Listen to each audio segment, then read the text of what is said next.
오늘 밤에도 하나님의 은혜가 저 여러분에게 함께하기를 기원합니다. 이 세상은 죄인의 세상입니다. 죄인은 하나님을 떠난 사람을 가리키는 말입니다. 모든 사람이 죄를 범하였다라는 말은 모든 사람이 다 하나님을 떠났다라는 말입니다. 하나님을 떠난 사람들이 만든 세상은 어떤 세상일까요? 이렇게 생각하시면 됩니다. 하나님을 떠난 사람들이 만든 세상에는 하나님의 성품이 없다라고 생각하시면 됩니다. 다시 말씀드립니다. 하나님을 떠난 사람들이 만든 세상에는 하나님의 성품이 없습니다. 하나님의 성품은 어떻습니까? 하나님은 선하십니다. 하나님을 떠난 사람들이 만든 세상에는 하나님의 성품이 없으니 이 세상은 악합니다. 하나님은 의로우십니다. 하나님을 떠난 사람들이 만든 세상에는 하나님의 성품이 없으니 세상은 불의합니다. 그러면 하나님을 떠난 사람들이 만든 이 세상은 살기 좋은 세상일까요? 살기 힘든 세상일까요? 살기 힘든 세상입니다. 그런데 하나님께서 이 세상을 그렇게 버려두지 아니하셨습니다. 이게 중요합니다. 그냥 내버려 두시면 정말 살기 힘든 세상인데 하나님께서 버려두지 아니하시고 이 세상에 은혜를 베푸셨습니다. 이것을 일반 은혜라고 부릅니다. 이 세상에 하나님을 떠난 모든 인류에게 동일하게 베푸시는 은혜입니다. 그래서 일반 은혜라고 부릅니다. 예를 들면 해가 비추는 것입니다. 비가 내리는 것입니다. 하나님께서 베푸신 은혜입니다. 또 이 사회에 법이 작동합니다. 사회에 질서가 있고 정의가 있고 공의가 있습니다. 어떻게 그럴 수가 있나요? 하나님께서 베푸신 일반 은혜입니다. 이렇듯 하나님께서는 이 세상에 돌보시는 그 손길을 베풀어 주시는 것이죠. 그리고 또 있습니다. 이 세상에 누가 있냐면 하나님께서 선택하신 사람들이 있습니다.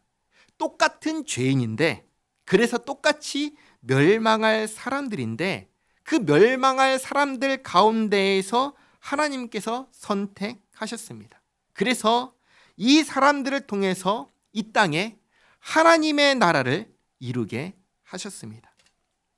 그러니까 이 세상에는 두 종류의 사람이 있는 것입니다. 하나님을 떠난 사람들로 가득한 세상인데 하나님을 떠나지 않은 사람은 없어요. 다 하나님을 떠난 사람들밖에 없는 이 세상인데 그냥 떠난 그 상태로 사는 사람이 있습니다. 이게 한 종류의 사람입니다. 또 한 종류의 사람은 똑같이 하나님을 떠난 사람들 중에서 하나님께서 개입하셔서 찾아오셔서 함께 하시는 사람이 있습니다. 이게 또 한 부류의 사람입니다. 두 부류의 사람이 있는 것이죠. 그래서 멸망 가운데 있는 그냥 다 하나님을 떠난 사람들 가운데에서 그냥 그렇게 내버려둔 사람, 유기된 사람들, 그리고 똑같이 하나님을 떠났지만 하나님께서 찾아오셔서 붙잡으시고 개입하시는 사람, 선택된 사람, 이 사람들이 이 세상에 살고 있는 것입니다. 그래서 이 두 종류의 사람을 이렇게 부를 수 있습니다. 유기된 사람과 선택된 사람. 유기된 사람은 하나님을 떠난 상태로 사는 사람들입니다.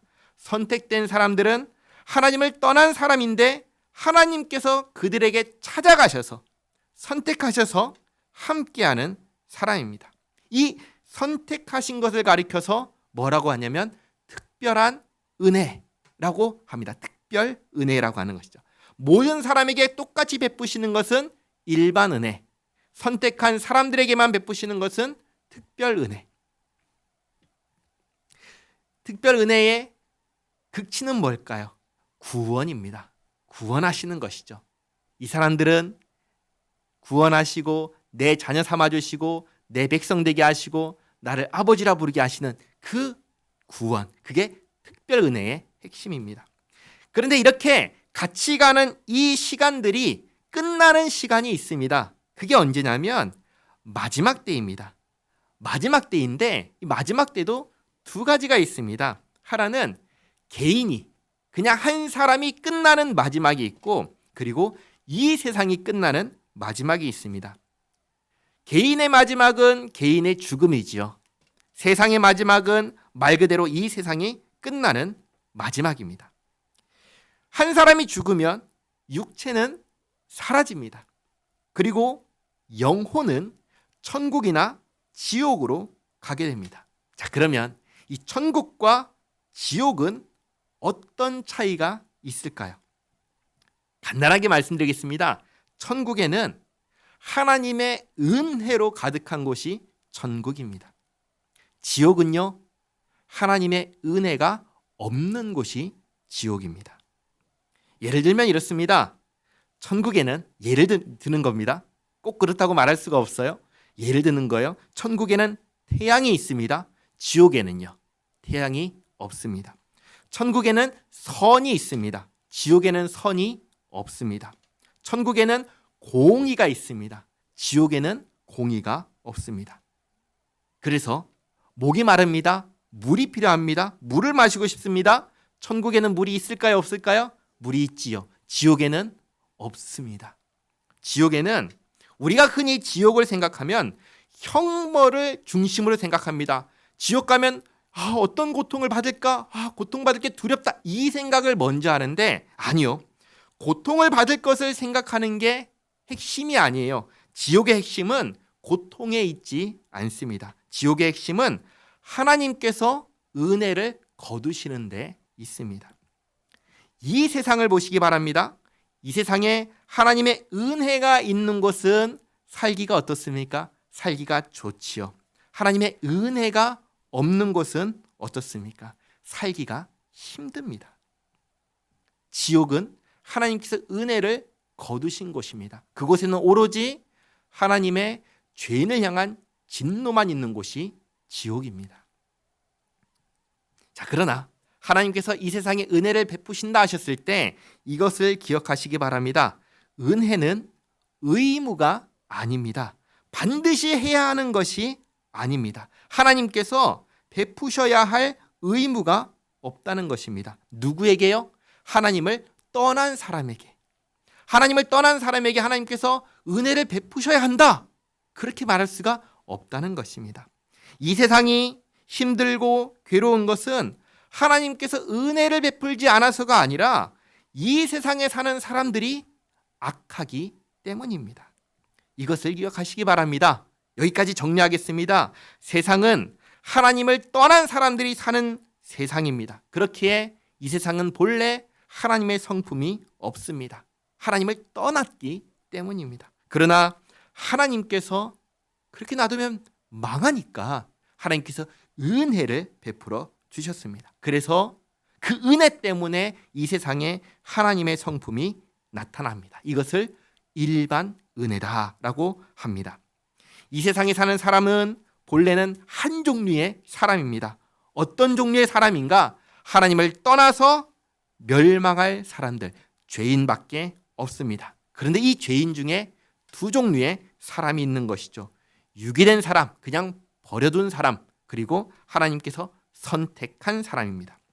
유기된 사람은 하나님께서 그냥 죄인으로 살다가 멸망하게 내버려 두신 사람이고, 선택된 사람은 하나님께서 멸망하지 않도록 개입하신 사람입니다.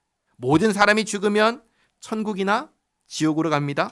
천국은 하나님의 은혜로 가득한 곳이고, 지옥은 하나님의 은혜가 없는 곳입니다.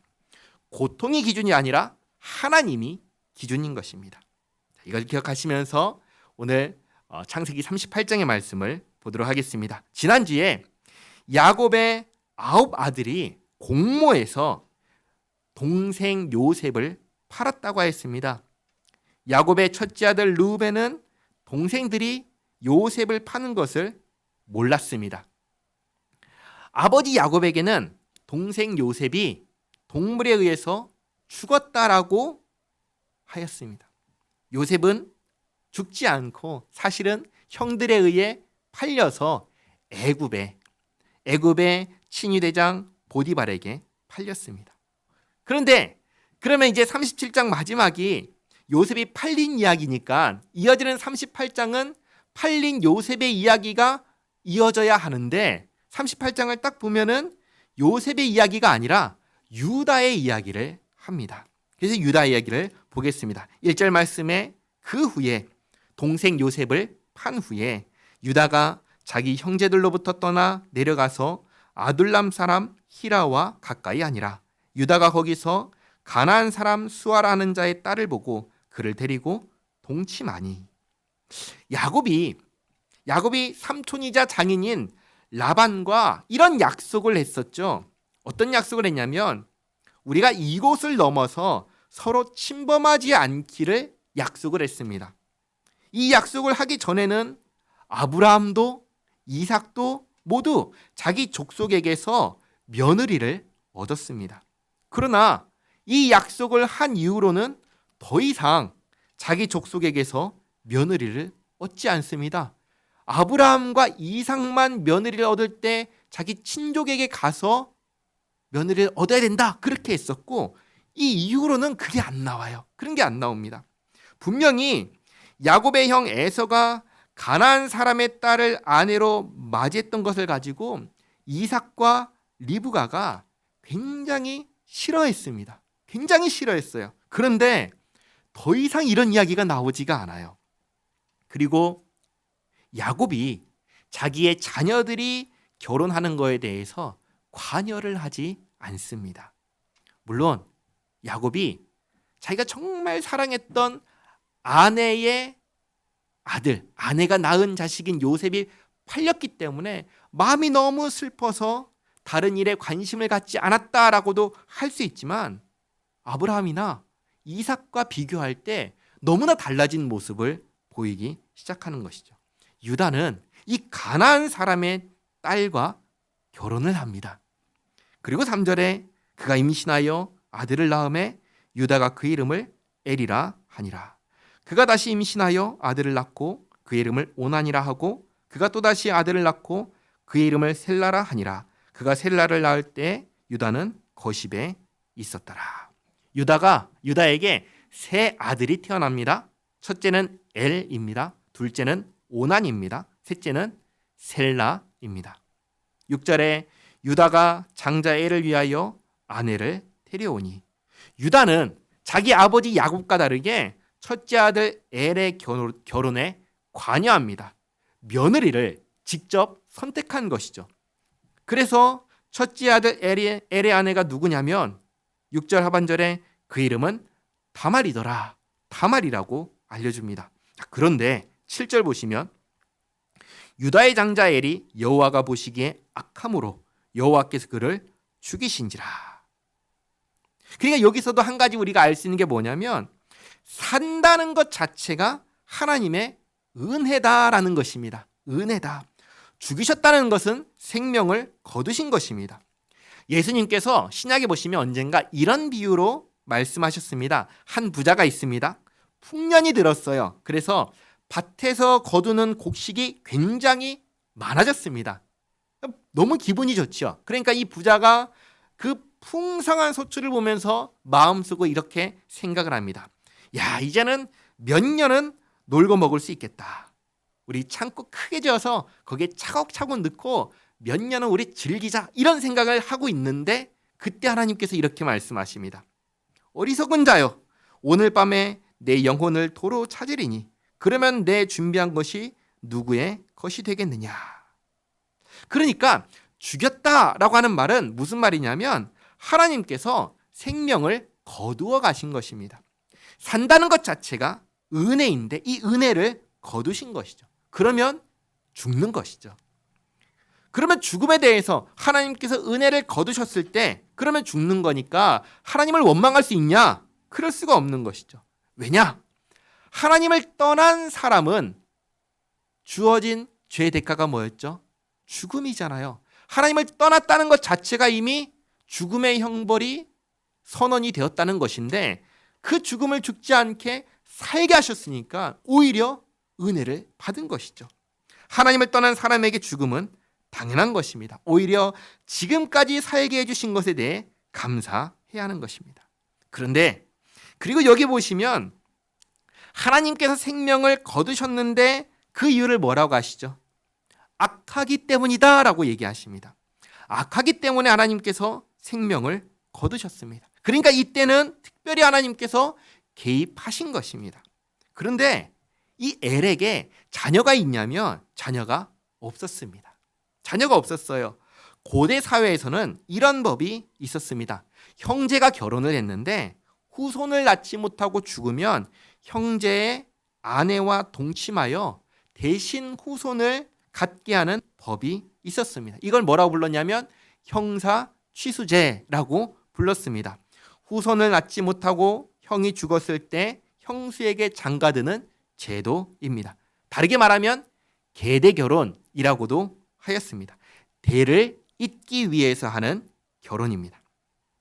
그 당시에는 일부 다처가 허용되는 사회이기도 하였고 또 오늘날과 다르게 대를 잇는 것이 굉장히 중요한 사회이기도 하였기 때문에 이런 법이 있었습니다. 그래서 장자 엘이 후손을 낳지 못하고 죽으니까 8절에 유다가 오난에게, 다시 말해 유다가 둘째 아들에게 이르되 내 형수에게로 들어가서 남편의 아우된 본분을 행하여 내 형을 위하여 씨가 있게 하라. 형사취수제의 그 제도를 따라서 형의 후손을 너를 통해서 낳게 해라. 그렇게 한 것이죠. 자, 그런데 9절에 오난이 그 씨가 자기 것이 되지 않을 줄 알므로, 다시 말해서 아들이 태어나면 내 아들이 아니라 형의 아들이 될 것을 알고 어떻게 했냐면 형수에게 들어갔을 때 그의 형에게 씨를 주지 아니하려고 땅에 설정하매. 이렇게 되면 뭐냐면 이게 범죄나 다름없게 됩니다. 형수에게 들어간 것이 그 목적이 형이 후손을 갖지 못했기 때문에 후손을 갖게 하기 위해서 법이 정한 의무 때문에 들어간 것인데 그러지 않으려고 한 거니까 그러면 이건 뭔 짓을 한 것이 되는 건가요? 그냥 형의 아내를 범한 것이 되는 것입니다. 범죄를 저지른 것이 돼버리고 마는 것이죠. 그래서 10절에 그 일이 여호와 보시기에 악함으로 여호와께서 그도 죽이시니. 엘과 똑같죠. 엘도 하나님 보시기에 악하여서 죽이셨고 오난도 하나님 보시기에 악하여 죽이셨습니다. 이렇게 첫째와 둘째가 연달아 죽자 11절에 유다가 그의 며느리 다말에게 이르되 수절하고 내 아버지 집에 있어 내 아들 셀라가 장성하기를 기다리라 하니 셀라도 그 형들같이 죽을까 염려함이라. 유다의 입장에서는 자기 아들들이 왜 죽는지 알까요, 모를까요? 모르죠. 도대체 알 수 없는 거예요. 이 속사정을 어떻게 알겠습니까? 그러나 이유를 모르니까 혹시나 막내 아들도 죽을까 걱정이 되는 거죠. 그래서 어리다는 핑계를 대며 다말에게 수절하고 친정에 가 있어라. 이렇게 얘기를 합니다. 그래서 11절에 다말이 가서 그의 아버지 집에 있으니라. 얼마 후에 유다의 아내 수아의 딸이 죽은지라. 유다의 아내가 죽었습니다.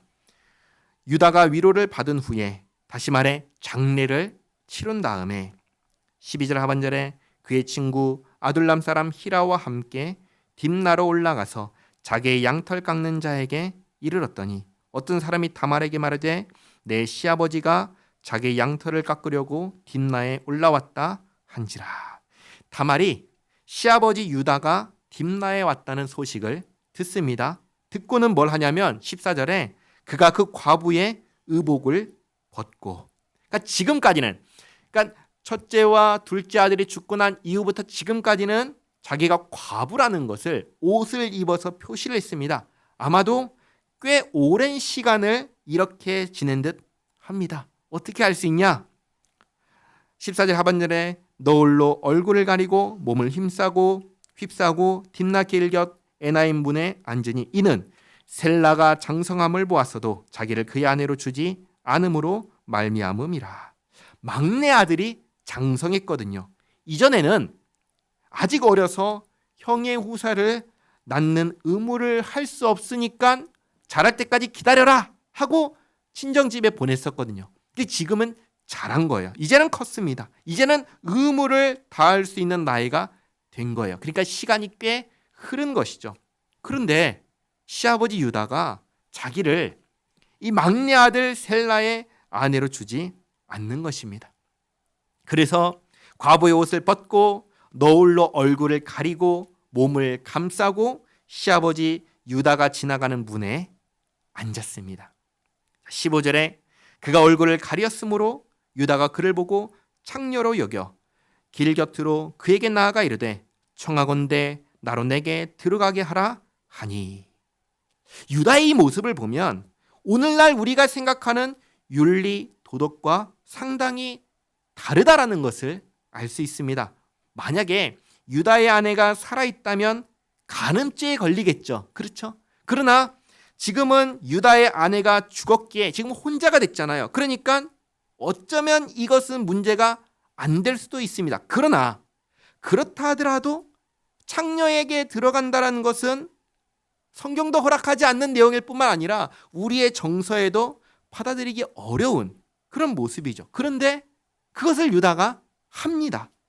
16절에 그의 며느리인 줄을 알지 못하였습니다. 그가 다말이 이르되 당신이 무엇을 주고 내게 들어오려느냐. 대가를 말하는 것이죠. 오늘날로 치면 얼마를 줄 것이냐 하고 묻는 것이죠. 그러자 유다가 이르되 내가 내 떼에서 염소 새끼를 주리라. 그가 다말이 이르되 당신이 그것을 줄 때까지 담보물을 주겠느냐. 지금 당장은 염소 새끼가 없으니까 그걸 대신할 무언가를 달라라는 것이죠. 18절에 유다가 이르되 무슨 담보물을 내게 주랴. 다말이 이르되 당신의 도장과 그 끈과 당신의 손에 있는 지팡이로 하라. 유다가 그것들을 그에게 주고 그에게로 들어갔더니 그가 유다로 말미암아 임신하였더라. 그러니까 이 이야기도 있을 수 없는 이야기지요. 며느리가 시아버지로 인해서 임신합니다. 혼란스러운 이야기지요. 말도 안 되는 일이 일어난 것입니다. 19절에 그가 다말이 일어나 떠나가서 그 너울을 벗고 과부의 의복을 도로 입으니라. 유다가 그 친구 아둘람 사람의 손에 부탁하여 염소 새끼를 보내고 그 여인의 손에서 담보물을 찾으려 하였으나 그가 그 여인을 찾지 못한지라. 그가 그곳 사람에게 물어 이르되 길곁 에나임에 있던 창녀가 어디 있느냐. 그들이 이르되 여기는 창녀가 없느니라. 그가 유다에게로 돌아와 이르되 내가 그를 찾지 못하였고 그곳 사람도 이르기를 거기에는 창녀가 없다 하더이다 하더라. 유다가 이르되 그로 그것을 가지게 두라. 우리가 부끄러움을 당할까 하노라. 내가 이 염소 새끼를 보냈으나 그대가 그를 찾지 못하였느니라. 이렇게 해서 유다는 자기가 맡겼던 물건을 되찾지 못합니다. 그렇게 3개월이 지납니다. 24절에 석 달쯤 후에 어떤 사람이 유다에게 일러 말하되 내 며느리 다말이 행음하였고 그 행함함으로 말미암아 임신하였느니라. 유다가 이르되 그를 끌어내어 불사르라. 굉장히 잔인한 처사같이 보이지만 당시의 문화가 또 이랬습니다. 다말은 과부였고 당시 형사 취수제도에 따르면 유다의 막내 아들 셀라를 통해서 엘의 후손을 가져야 하는데 그렇게 하지 않은 것이죠. 유다의 입장에서는 누군지 알 수 없는 사람의 자녀를 임신했으니 가문의 수치라고 생각한 거죠. 있을 수 없는 일이다 생각한 거죠. 그래서 끌어내어 불살라 죽여라 이렇게 얘기를 합니다. 그러자 25절에 여인이 다말이 끌려갈 때에 사람을 보내어 시아버지에게 이르되 이 물건 임자로 말미암아 임신하였나이다.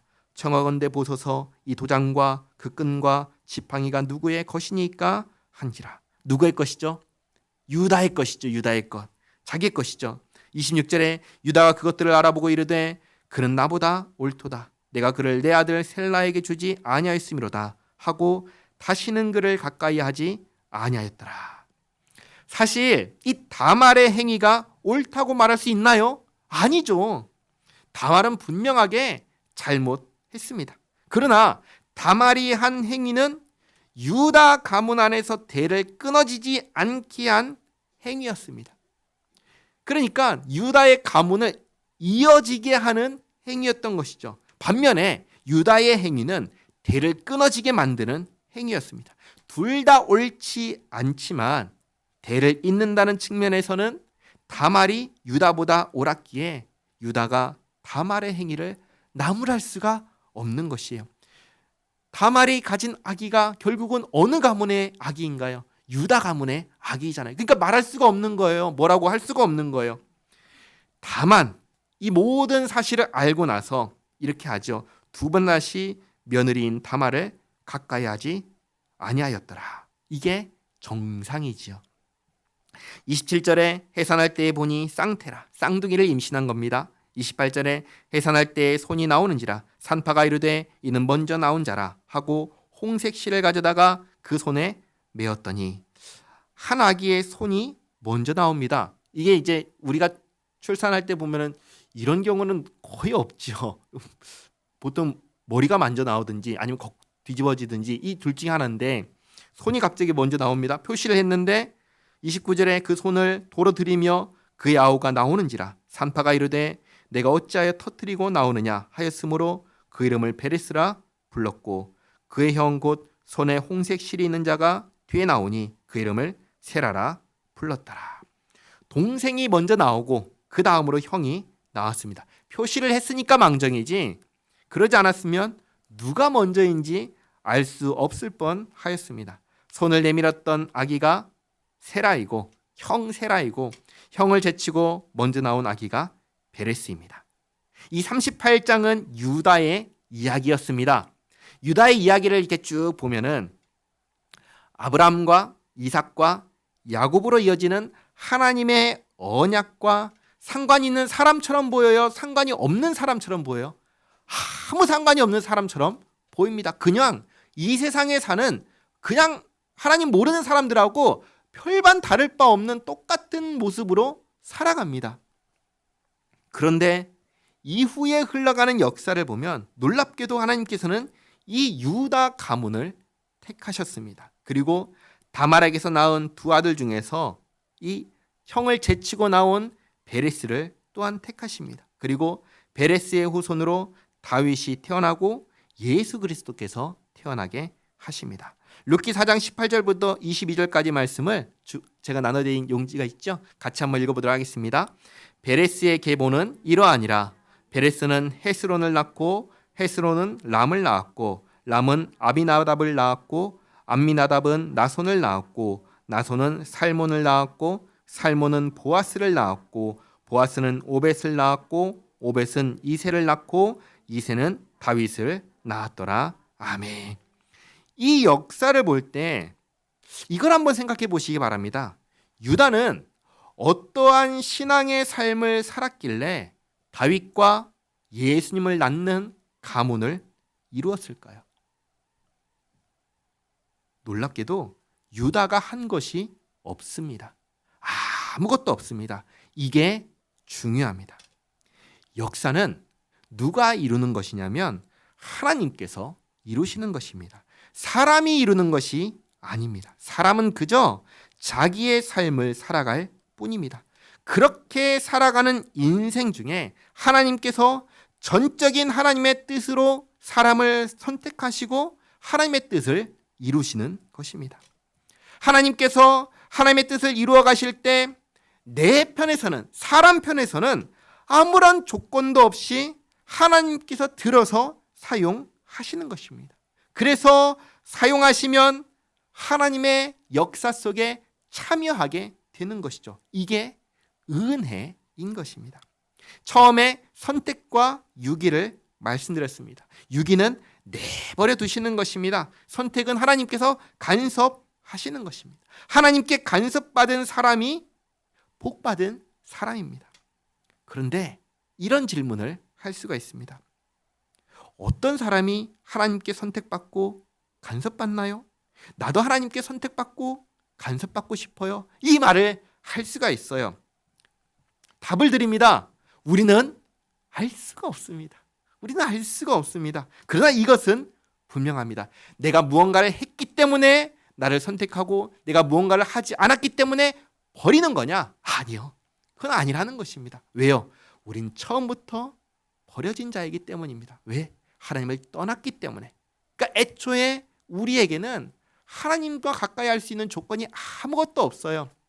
그런데 하나님께서 우리에게 바라시는 것은 있다는 것입니다. 우리가 선택받았는지 안 받았는지 그거랑 상관없이 하나님께서 창조하신 사람에게 원하시는 것이 있다라는 것입니다. 오해하지 말아야 할 것은 또다시 돌아오는 건데, 그래요? 그럼 하나님께서 우리에게 원하시는 그것을 하면 선택을 받고, 안 하면 선택을 받지 못하고, 그걸 하면 하나님의 역사에 참여하고, 하지 않으면 하나님의 역사에 참여하지 못하게 되나요? 그게 아니라는 거예요. 그거 아니라는 거예요. 그런 것과 전혀 상관없이 하나님께서는 하나님의 사람에게 바라시는 것이 있습니다. 그게 뭘까요? 그게 뭐냐면 하나님의 사람으로 살아가는 것입니다. 하나님의 사람으로 살아가는 것입니다. 어떻게 하는 게 하나님의 사람으로 살아가는 것인가? 다음 주에 요셉의 인생을 통해서 확인하도록 하겠습니다. 기도하겠습니다. 좋으신 하나님, 오늘 다윗의 조상 유다의 이야기를 보았습니다. 유다의 모습을 보면 어떠한 선함도 특별함도 없음을 발견합니다. 어떻게 이런 사람이 다윗의 조상이 되고 예수님의 조상이 될 수 있을까 싶을 정도입니다. 유다의 모습을 보면서 이것이 하나님의 은혜라는 것을 다시금 깨닫습니다. 자격이 있어서 택한 것이 아니라 하나님께서 죄인 가운데 사랑하셔서 택하셨음을 깨닫습니다. 오늘날 우리도 유다와 별반 다를 바 없는 인생이지만 하나님께서 사랑하셔서 택하시고 아들 예수님을 믿는 믿음 안에서 구원받은 죄인임을 깨닫습니다. 좋으신 하나님, 은혜에 감사드립니다. 하나님, 바라옵기는 우리가 늘 죄 가운데 건짐받았다는 사실을 잊지 않게 하옵소서. 우리가 예수님 안에서 하나님의 자녀가 되었다는 사실을 기억하며 살게 하옵소서. 특별한 무언가를 하려 하기보다는 하나님께서 이미 하라 하신 일에 주목하고 그 일을 하며 나를 구원하신 하나님께 영광 돌리는 인생 살게 하옵소서. 주님 인도하여 주시옵고 도와주시옵소서. 예수님의 이름으로 기도하옵나이다. 아멘.